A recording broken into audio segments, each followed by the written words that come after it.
भगवान का अभिषेक और पूजन मात्र भावों की विशुद्धि के लिए किया जाता है, ना कि कषायों की अशुद्धि के लिए।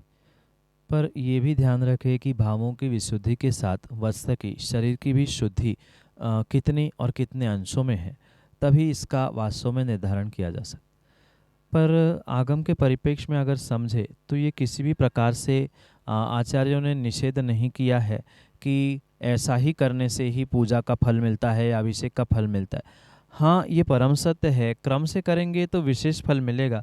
माना कि कुछ विषमता के कारण से क्रम से नहीं हो पा रहा है, अभिषेक 8 बजे होता है और आपको 8 बजे 8:30 बजे का ही जाना है, तो उसके बाद पूजा करना संभव नहीं थी। पूजा आपने पहले कर ली और फिर अभिषेक कर लिया, तो उसमें आगम के परिप्रेक्ष्य में कोई दोष नहीं है। पर श्रावकों को ये भी ध्यान रखने की आवश्यकता है तो कि हाँ, हमें तो बाद में करना है। जब आप पूजा कर रहे हैं तो कम से कम फिर जिस जिनवाणी में कपड़े लगे हैं ऐसी जिनवाणी ना छुए जाए। जहाँ चटाई पे खड़े होकर पूजा की जाती है वहाँ चटाई पे ना खड़े होकर कहीं अलग ऐसे स्थान पे खड़ा हुआ जाए जिससे हमारी शुद्धि बनी रहे, क्योंकि चटाई पे खड़े होने पर अभिषेक की शुद्धि नहीं बचती, आहार की शुद्धि नहीं बचती।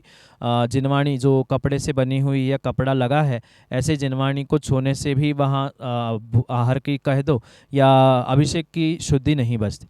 इसलिए अगर ऐसी शुद्धि होने पर आप अगर अभिषेक पूजा की बात कर रहे हो तो उसमें आगम के परिप्रेक्ष्य में किंचित भी दोष नहीं है।